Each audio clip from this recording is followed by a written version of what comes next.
Nagtanong ang lalaki sa boss niya na pangit kung ano ang gagawin nila dahil ang times 10 cultivation efficiency room ay nagliliwanag. Ngumiti lang ang pangit na lalaki at sinabing mag-intay lang sila. Pinaliwanag ng pangit na lalaki sa lahat na kaya walang sino man ang gumagamit ng times 10 cultivation efficiency room ay hindi dahil sa mataas na babayaran sa pag-book dito. Sa loob nito ay kailangan pang gumastos ng at least 300,000 spirit stone para ma-activate ang spirit formation matapos makapasok. Kinakailangan pa dito na maglagay ng spirit stone para mapanatili ang formation sa bawat oras.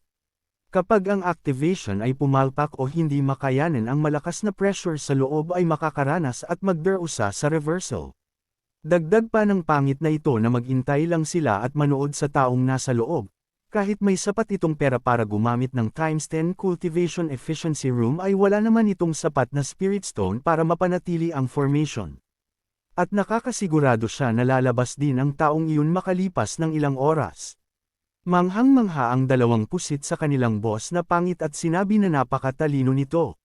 Makalipas ang isang oras ay kumpiyansang sinabi ng lalaking mukhang busangol na lalabas na ito.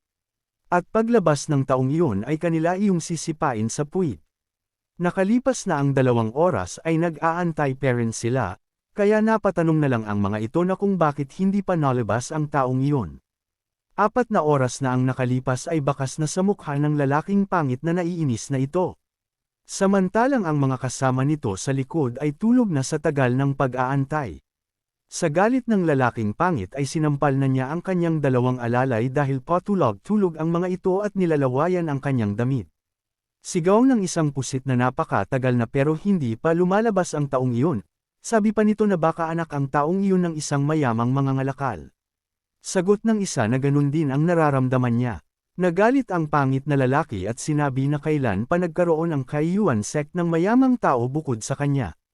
At tuturuan niya ng aral ang taong pumasok sa times 10 cultivation efficiency room ngayong araw. Sigaw ng isang pusit na pagdating sa dami ng pera ay ang boss nila ang pinakamalakas. Suporta pa ng isang pusit na bigwasan ng boss nila ng spirit stone ang taong iyon paglabas. Maya-maya ay may mga taong lumabas mula sa spiritual cultivation pavilion, humahanggos ang mga ito na parang takot na takot. Kuwenilyuhan ng pangit na lalaki ang outer disciple at tinanong kung ano ang nangyayari. Sagot ng outer disciple na ang spiritual cultivation pavilion ay yumayanig. Itinuro ng lalaki ang itaas at tingnan ang room. Sagot ng lalaking mukhang busangol na di niya kailangan ng instruction ng outer disciple.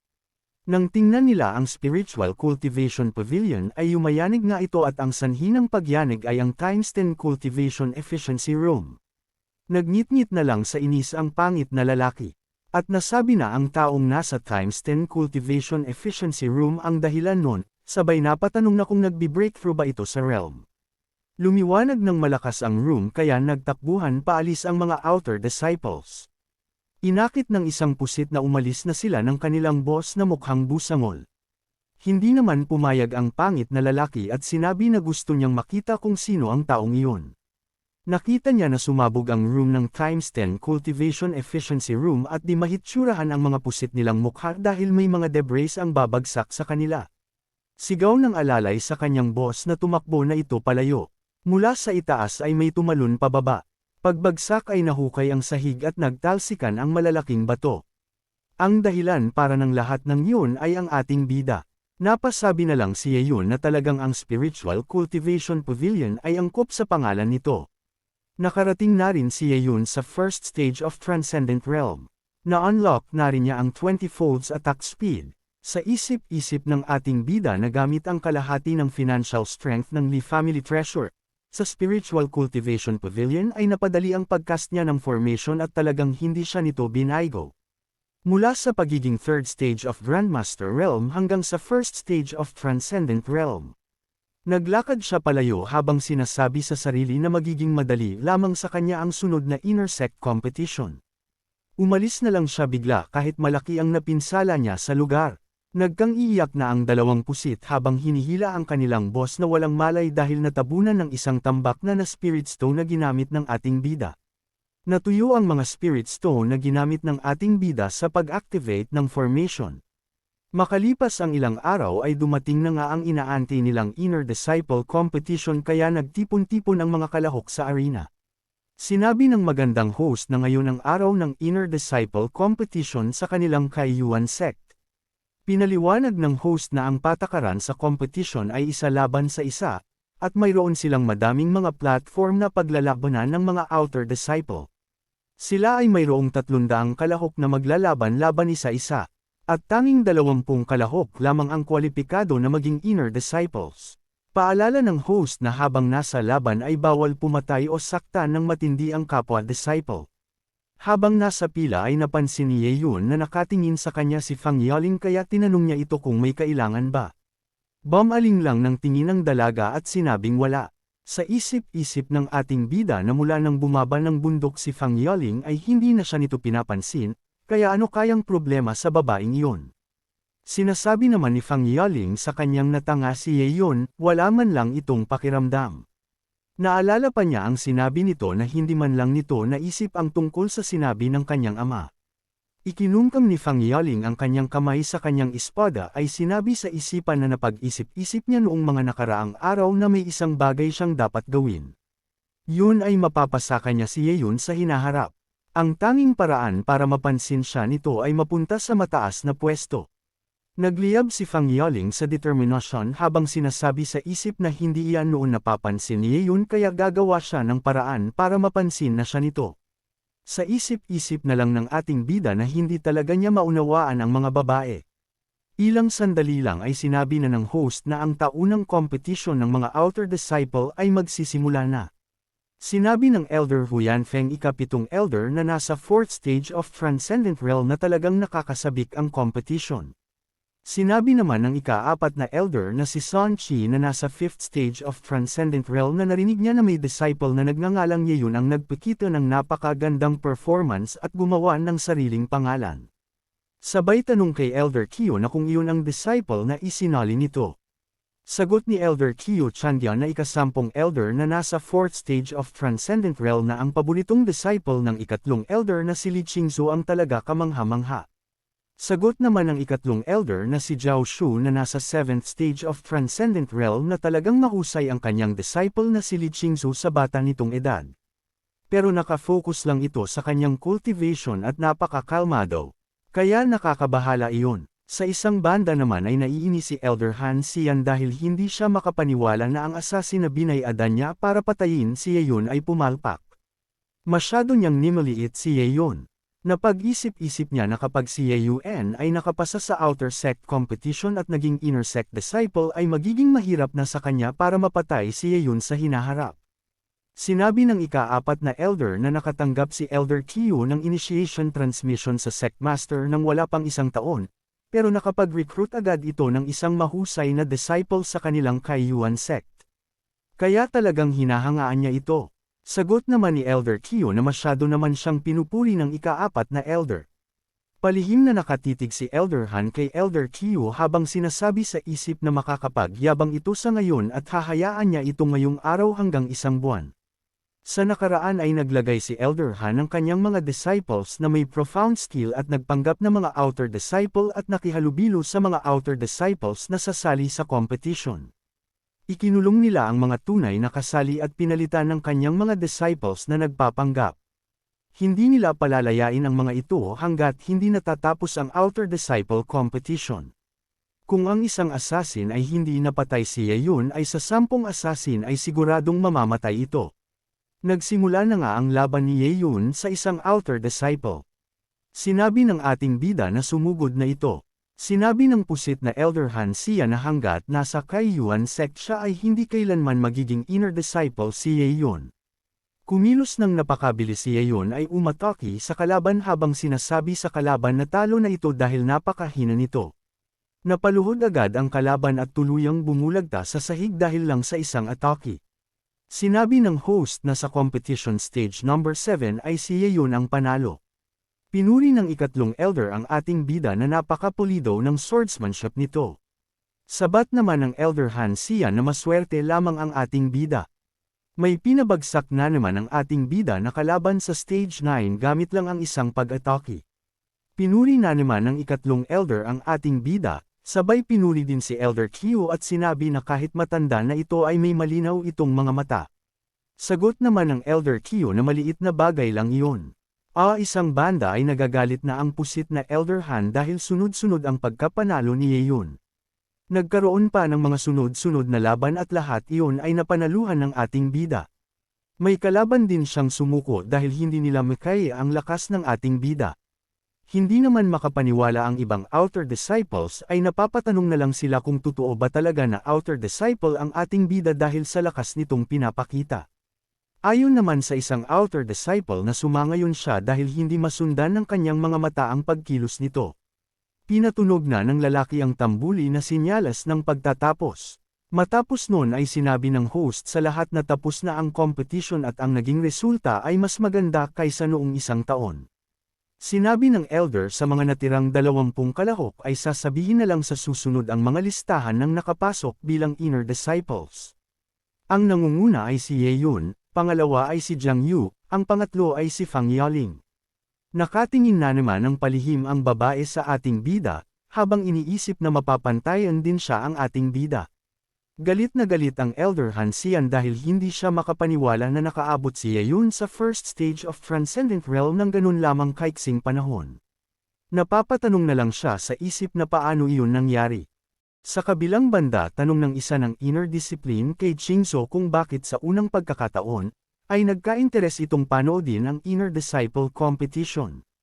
Seriusong sagot naman ng dalaga na wala itong dahilan, saka nag-ayang umalis dahil patos na din naman ang nasbang competition. Ngunit ang totoo nais niyang makita kung paano magagawa ni Yeon na makapasok bilang inner disciple, nasabi pa ng dalaga sa isip na napakahusay itago ni Yeon ang kanyang tunay na lakas. Bilang bahagi ng kanilang tagumpay upang mapabilang sa inner disciple, nagtungo si Yeon sa treasure hall kasama ang iba pa. Habang naglalakad nasa isip naman ng ating bida na inaasahan na niyang napakalawak ng treasure hall ng Kaiyun sect.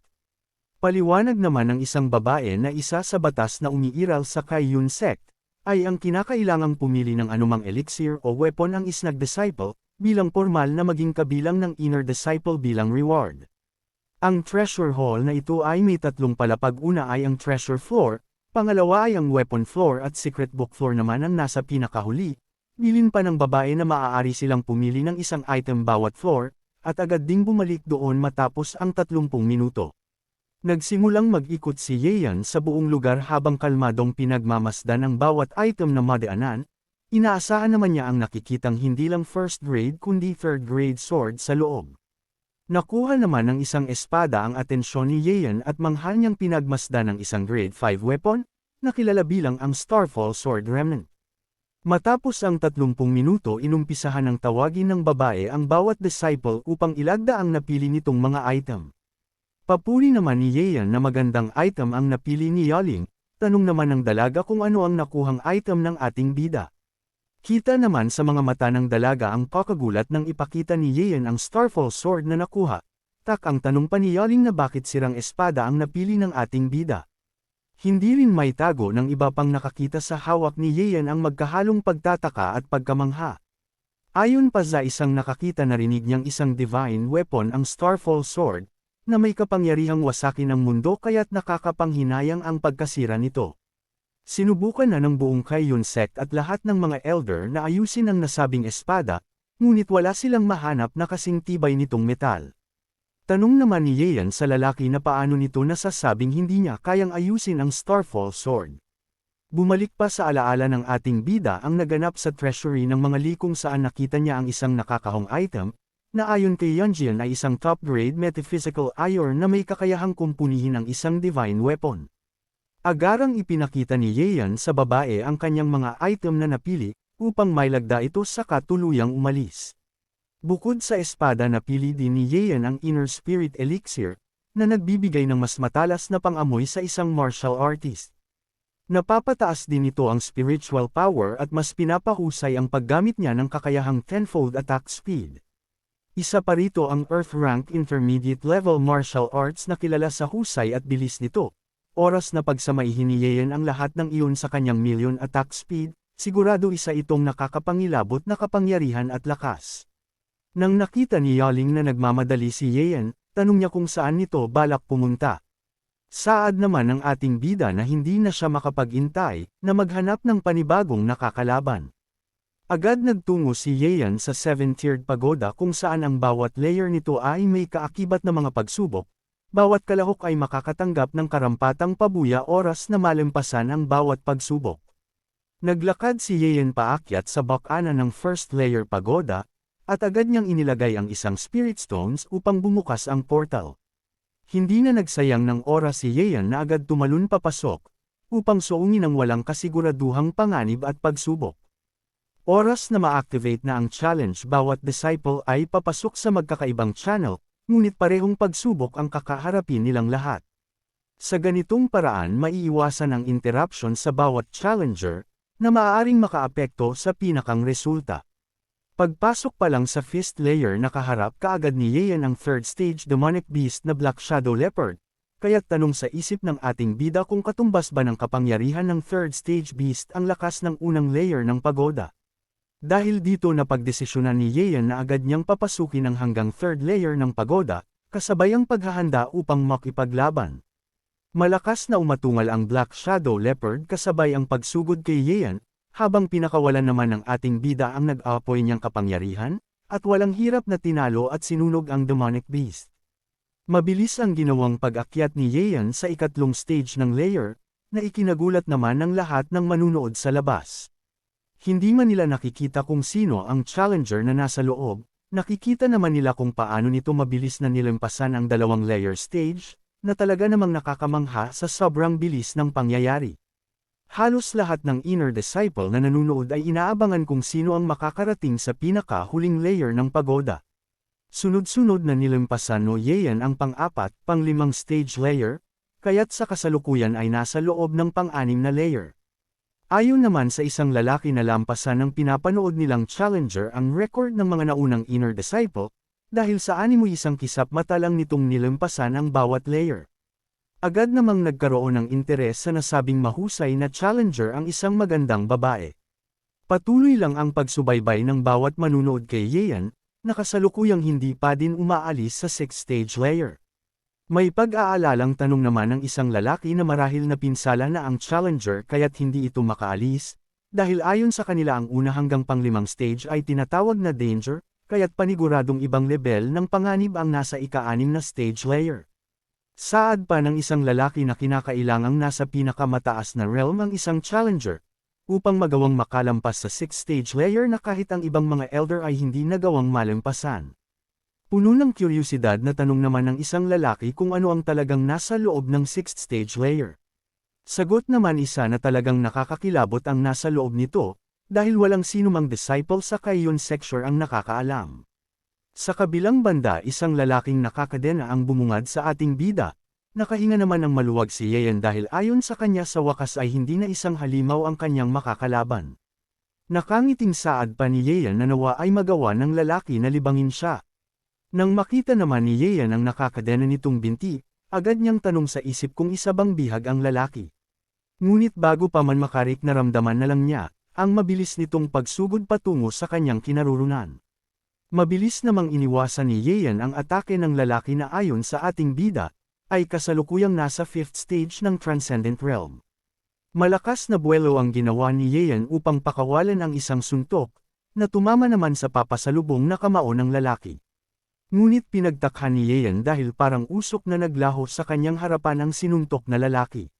Sigurado siyang tinamaan niya ito dahil pansin din ang pinsalang natamo ng lalaki sa kanyang braso, ngunit pinagtakhan ni Yeon na hindi man lang niya naramdaman ang pagdampi ng balat sa lalaki, na animoy sumuntok lamang siya sa tubig. Natanggal man at napinsala ang kaliwang kamay ng lalaki agad din itong naghilom at bumalik. Saad pa nito na mukhang nakahanap ng kayamanan ang matatandang mula sa Kaiyon sect. Pagmamalaki pang tanong ng lalaki kung mayusay ba ang kanyang misteryusong grudge spiritual technique. Tumatawang saad pa nito na ang ganoong trick ay representasyon ng immortality at longevity. Sinabi naman ni Yeon na nabasa na niya sa matandang aklat ng Kaiyon sect, na ang nasabing teknik ay isang pambihira at kakaibang evil technique.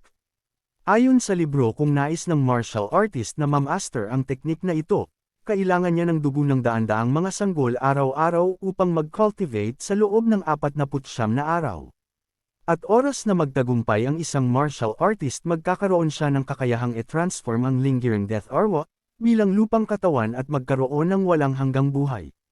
Hindi man halata ngunit ang talagang pinakaayaw ng ating bida, ay ang maliitin ng malalakas ang walang kalaban-laban gaya ng ginawa ng lalaki sa mga sanggol, para lamang sa pansarili nitong kagustuhan. Puno ng determinasyong saad ni Yeon na sisiguraduhin niyang tatalunan sa araw ding iyon ang lalaki, kasabay ng matalim na pagpukol dito ng tingin. Naglabasa naman ng malakas na itim na kapangyarihan ng lalaki, tumatawa pa nitong saad na isang hapokrito si Yeon dahil aniya ay nagkukunwari itong matuwid. Sarkastikong tanong pa ng pusit na lalaki kung hindi ba alam ni Yeon, na maraming namamatay dahil hindi man lang nagiging makasari kahit kunti. May hinanakit pang saad ng lalaki na ikinulong siya doon ng mga matatanda ng Kaiyun sect, upang gamitin ang kanyang special technique sa pagpili ng mga disciples. Pagkasabi nito pinakawala ng lalaki ang nag-umapa niyang kapangyarihan, na mabilis namang iniwasan ni Yeon habang patuloy na walang takot na papalapit sa pusit na lalaki. Ayon pa sa lalaki sinabi ng matatanda na ang pagkakakulong doon ay kabayaran sa kanyang kasalanan, ngunit malinaw na pagpapalito lamang ito ng kanilang makasariling hangarin.